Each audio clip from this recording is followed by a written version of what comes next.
नमस्कार, मैं doctor Madhu Jain, SPC government college Ajmer, associate professor in economics. आज हम बीए पार्ट थर्ड ऑनर्स के पेपर 10th डेमोग्राफी पर चर्चा करेंगे। इसके अंतर्गत आज हम माल्थस का सिद्धांत, जनसंख्या सिद्धांत पर अपनी चर्चा जारी रखेंगे। The Malthusian theory of population. जनसंख्या का सिद्धांत हमें ये समझाने का प्रयास करता है कि किसी देश अथवा क्षेत्र में जनसंख्या की वृद्धि क्यों और किस प्रकार से होती है। ये इस बात का भी निर्देश करता है कि एक निश्चित समय में किसी देश की जनसंख्या का स्तर क्या होना चाहिए। अन्य शब्दों में जनसंख्या का सिद्धांत ये जानने में हमारी सहायता करता है कि किसी देश में जनाधिक्य है यानी कि ओवर पॉपुलेशन है या जनाभाव यानी अंडर पॉपुलेशन है। माल्थस का जनसंख्या सिद्धांत। थॉमस रॉबर्ट माल्थस ने अपने जनसंख्या सिद्धांत का प्रतिपादन 1798 में अपनी प्रसिद्ध पुस्तक an essay on the principle of population में किया। उनके अनुसार इस जनसंख्या सिद्धांत में उन्होंने अपने अनुभव और निरीक्षण के आधार पर जनसंख्या संबंधी विचारों को प्रस्तुत किया, जो सामायिक विचारों का खंडन और आर्थिक विकास के परिप्रेक्ष्य में समस्या प्रधान जनसंख्या प्रवृत्ति की स्थापना करता है। माल्थस के इस जनसंख्या सिद्धांत को माल्थुसियन लॉ, जैव स्थैतिक दबाव आदि नामों से भी पुकारा जाता है। प्रोफेसर माल्थस के जनसंख्या संबंधी विचार निम्नलिखित मान्यताओं पर आधारित है। सिद्धांत की मान्यता। माल्थस के जनसंख्या सिद्धांत की प्रमुख मान्यताएं निम्न हैं। नंबर 1, मनुष्य की काम वासना और संतानोत्पत्ति में सीधा सहसंबंध है। दूसरा, आर्थिक संपन्नता की प्रत्येक वृद्धि संतानोत्पत्ति और जनसंख्या की वृद्धि को प्रोत्साहित करती है। तीसरा, मनुष्य को जीवित रहने के लिए भोजन आवश्यक है। और चौथा, कृषि में उत्पत्ति ह्रास नियम लागू होता है। नेक्स्ट है माल्थस के सिद्धांत की व्याख्या। Explanation of the theory of Malthusian population. Professor Malthus ने अपनी जनसंख्या संबंधी सिद्धांत की उपरोक्त मान्यताओं के आधार पर इस प्रकार से व्याख्या की है। प्रोफेसर माल्थस के अनुसार उत्पादन विधियों की एक दी हुई स्थिति के अंतर्गत जनसंख्या जीवन निर्वाह के साधनों से अधिक तीव्र गति से बढ़ने की प्रवृत्ति दिखाती है।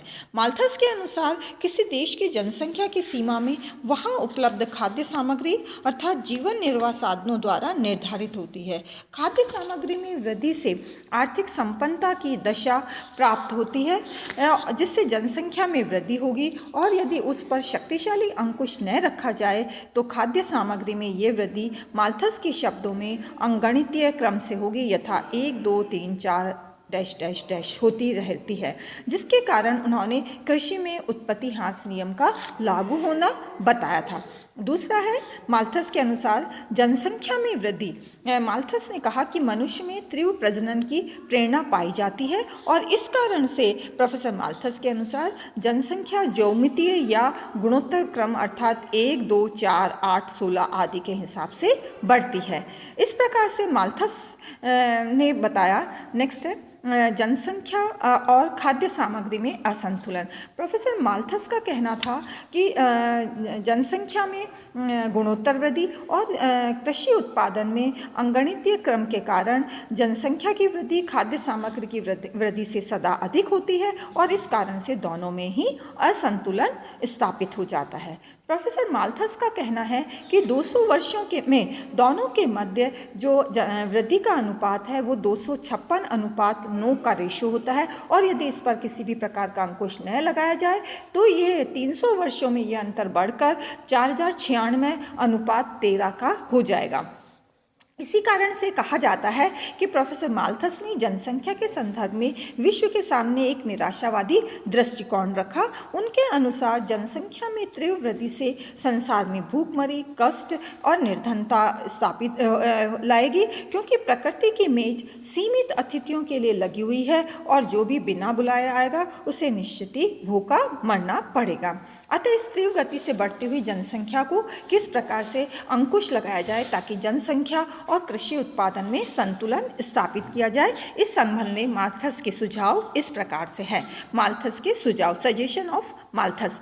जनसंख्या व खाद्य पदार्थों की पूर्ति में वृद्धि की ये गति भूतकाल में भी ऐसे ही रही है और भविष्य में भी ऐसी ही बनी रहेगी। अतः माल्थस के अनुसार इस तीव्र वृद्धि को दो तरीकों से रोका जा सकता है। नेक्स्ट, पहला है कृत्रिम या प्रतिबंधात्मक निरोध, प्रिवेंटिव चेक्स। इसके अंतर्गत प्रोफेसर माल्थस कहते हैं कि वे समस्त उपाय आते हैं जिनका उपयोग मनुष्य विवेक से जन्म दर को रोकने के लिए करता है, यथा बड़ी उम्र में विवाह, संयम का जीवन, ब्रह्मचर्य, विभिन्न प्रकार के संतति निग्रह के साधनों का प्रयोग आदि आदि। दूसरा है प्राकृतिक या नैसर्गिक निरोध, पॉजिटिव चेक्स। इस प्रकार के प्रतिबंध स्वयं प्रकृति द्वारा लागू किए जाते हैं। इन प्रतिरोधों द्वारा समाज में जनसंख्या स्वतः ही कम हो जाती है, जैसे कि अकाल, बाढ़, भूकंप आदि इसके अंतर्गत आते हैं। माल्थस कहते हैं कि ये बहुत कष्टकारी होते हैं। प्रकृति निरोध के माध्यम से मृत्यु दर में वृद्धि होकर जनसंख्या में कमी हो जाती है, परंतु और इस प्रकार से जनसंख्या का खाद्यान्नों के साथ संतुलन स्थापित हो जाता है। लेकिन माल्थस कहते हैं कि ये संतुलन अल्पकालीन होता है और फिर से इस प्रकार की घटनाओं का जो कुचक्र है वो चलता रहता है, जिससे फंसकर जनसंख्या कष्ट पाती है। इसे माल्थस अपनी माल्थुसियन साइकिल के नाम से जाना जाता है। नेक्स्ट है माल्थस के सिद्धांत की समीक्षा। माल्थस के पूर्व वणिकवादी मर्केंटिलिज्म और फिजियोकैरिट्स यानी प्रकृतिवादी विचारकों का ये विश्वास था कि घनी जनसंख्या राष्ट्र के लिए लाभप्रद होती है। उन्हें जनसंख्या के आधिक्य का कोई बहन नहीं था, क्योंकि वे समझते थे कि जनसंख्या तो अपने आप ही जीवन निर्वाह साधनों से नियंत्रित हो जाएगी, परंतु ऐसा नहीं है। माल्थस कहते हैं कि मनुष्य के दुख का कारण, जैसा स्वयं माल्थस के पिता और अन्य समसामयिक जो विचारक थे उनका मत था, कहते थे कि संपत्ति का अनुचित विभाजन नहीं, बल्कि मनुष्य के अविवेकपूर्ण जीवन बिताने के स्वभाव के कारण ही जनसंख्या और जो है कृषि उत्पादन में असंतुलन स्थापित होता है और जनसंख्या कष्ट पाती है, और इस प्रकार से जो प्रकृति है वो अपने अवरोध लगाती है और जनसंख्या सीमित होती है। अगर प्रोफेसर माल्थस के सिद्धांत की व्यवहारिकता को देखें हम, तो वर्तमान में जो परिस्थितियां विश्व में बन रही है वो माल्थस के सिद्धांत की क्रियान्विति को स्वतः ही स्पष्ट कर देती है। इतनी। Thank you so much.